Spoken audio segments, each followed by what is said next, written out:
किसी भी एग्जाम की प्रिपरेशन के लिए अगर आपको उसका सिलेबस डिटेल में पता होगा तो उस एग्जाम की प्रिपरेशन पर आप अच्छे से फोकस कर सकते हैं और अच्छा स्कोर कर सकते हैं। Hello, welcome to my channel भूगोल टीचर, और वीडियो के एंड तक बने रहिए मेरे साथ।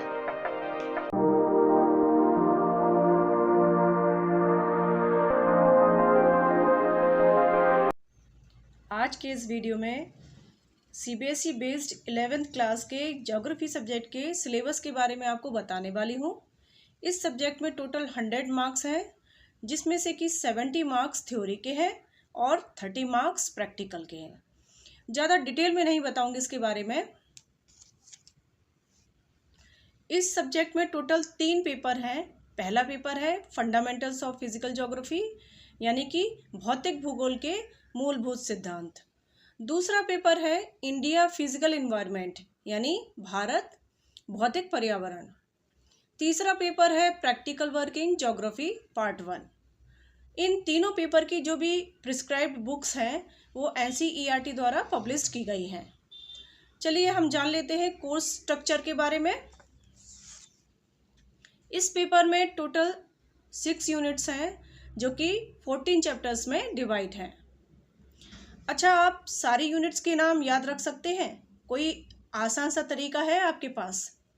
चलिए, अगर नहीं है तो मैं आपको एक आसान सा तरीका बताती हूँ। यहाँ पर मैंने एक कोड लिखा हुआ है, आप देख रहे होंगे स्क्रीन पर। DELCWL। D for discipline, E for earth, L for landforms, C for climate, W for water, L for life on the earth. D for discipline यानी कि ज्योग्राफी एज ए डिसिप्लिन, ये फर्स्ट यूनिट का नाम है और इसमें एक chapter है।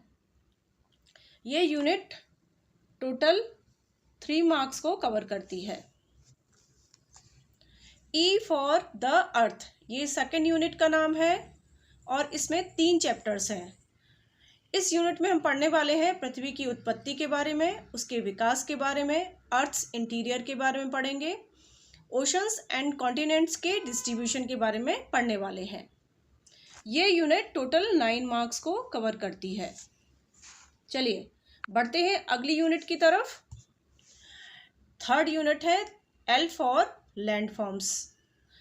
इसमें 2 चैप्टर्स हैं, geomorphic process, landform and their evolution, यानी कि भू आकृतिक प्रक्रियाएं, स्थल रूप और उनका विकास।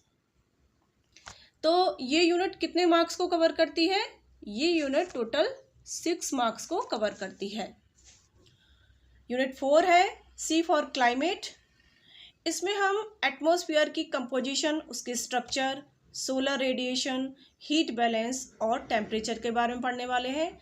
हीट बैलेंस से मतलब है कि पृथ्वी सूर्य से कितनी एनर्जी लेती है और बदले में कितनी रिफ्लेक्ट कर देती है।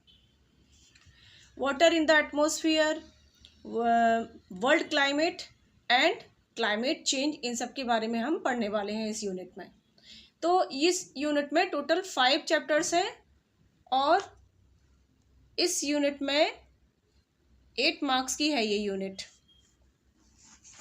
बढ़ते हैं अगली यूनिट की तरफ। यूनिट 5 है W फॉर वाटर।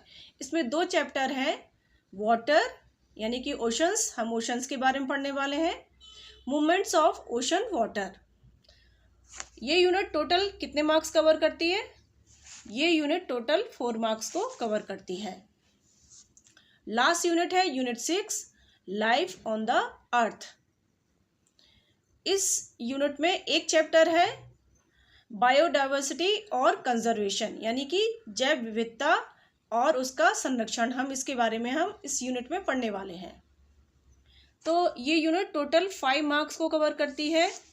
लास्ट में पढ़ने वाले हैं हम मैप वर्क। मैप वर्क चाहे तो आप हर टॉपिक्स के साथ भी पढ़ सकते हैं, हर चैप्टर के साथ पढ़ सकते हैं, और चाहे तो आप इस पेपर के एंड में भी पढ़ सकते हैं। तो ये पेपर टोटल 35 मार्क्स का है और ये वर्ल्ड के रेफरेंस में पढ़ा जाता है। चलिए हम बढ़ते हैं अगले पेपर की तरफ। सेकंड पेपर है इंडिया फिजिकल इन्वायरमेंट। इस पेपर में टोटल 4 यूनिट्स हैं, जो कि 6 चैप्टर्स में डिवाइड है। यूनिट 1 है आई फॉर इंट्रोडक्शन। इसमें हम इंडिया की ग्लोब पर क्या लोकेशन है और उसके बारे में पढ़ने वाले हैं। ये यूनिट टोटल 5 मार्क्स को कवर करती है। Unit 2 P for physiography. इसमें 2 चैप्टर्स हैं। इसमें हम पढ़ने वाले हैं इंडिया के स्ट्रक्चर, फिजियोग्राफी, उधर के ड्रेनेज सिस्टम के बारे में पढ़ने वाले हैं, यानी कि वहाँ पर कौन कौन सी नदियाँ हैं उनके बारे में पढ़ेंगे हम डिटेल में। तो ये यूनिट टोटल 13 मार्क्स को कवर करती है।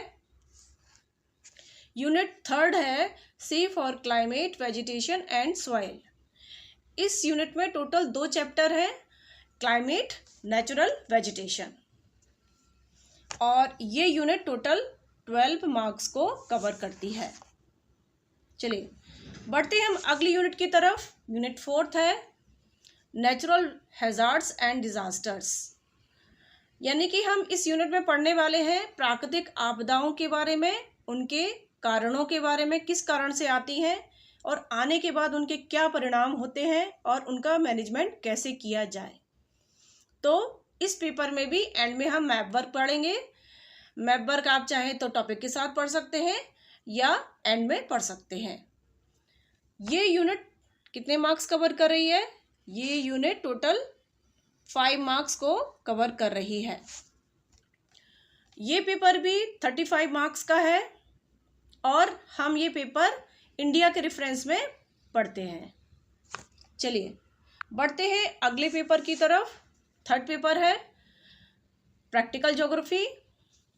इस पेपर में टोटल 6 चैप्टर्स हैं और ये पेपर 30 मार्क्स का है। इसमें हम क्या क्या पढ़ने वाले हैं? टोटल 6 चैप्टर्स हैं। इसमें मैप्स के इंट्रोडक्शन के बारे में पढ़ेंगे, मैप किस स्केल पर बनाए जाते हैं, लैटिट्यूड, लॉन्जिट्यूड्स, टाइम जोन, इन सब के बारे में पढ़ने वाले हैं। मैप प्रोजेक्शंस के बारे में पढ़ेंगे, कितने टाइप्स के प्रोजेक्शंस होते हैं। टोपोग्राफिकल मैप्स के बारे में पढ़ेंगे और इंट्रोडक्शन टू रिमोट सेंसिंग। तो यहाँ पर आप देख रहे होंगे ये पेपर कितने मार्क्स टोटल कवर कर रहा है। यहाँ देख रहे होंगे आप, यहाँ मैंने स्क्रीन पर मेंशन कर दिए हैं, आप देख सकते हैं। चलिए अब हम बढ़ते हैं। अब हम बात कर लेते हैं सीबीएसई बोर्ड ने इंटरनल असेसमेंट और प्रैक्टिकल ज्योग्राफी के लिए कुछ जनरल गाइडलाइंस दी हुई हैं। चलिए तो मैं आपको बताती हूँ उनके बारे में। पहला तो ये है, जो भी आप प्रैक्टिकल फाइल बनाएंगे उसके जो भी टॉपिक लेंगे वो एनसीईआरटी के प्रिस्क्राइब्ड सिलेबस से ही लिया होना चाहिए। दूसरा, जो भी आप फाइल बनाएंगे वो हैंड रिटन होने चाहिए, कवर पेज के साथ होनी चाहिए, इंडेक्स पेज के साथ होनी चाहिए और एक्नॉलेजमेंट के साथ होने चाहिए। तीसरा पॉइंट है, उस फाइल में आप जो भी मैप्स बनाएंगे वो प्रॉपर होना चाहिए, हेडिंग्स के साथ होना चाहिए, स्केल और इंडेक्स के साथ होना चाहिए। और उसमें जो भी स्टैटिस्टिकल डायग्राम्स बना रहे हैं उसका जो भी आप डेटा लेंगे वो एनसीईआरटी की टेक्स्ट बुक से ही लिया जाना चाहिए। तो ये जनरल इन्फॉर्मेशन थी फाइल बनाने के बारे में कि आप फाइल कैसे बनाएंगे। अब हम बात कर लेते हैं 30 मार्क्स की। जो 30 मार्क्स दिए गए हैं उनमें से कितने कितने मार्क्स किस किस के लिए दिए गए हैं। तो 25 मार्क्स आप देख रहे होंगे स्क्रीन पर, यहाँ पे मैंने मेंशन किए हैं मार्क्स।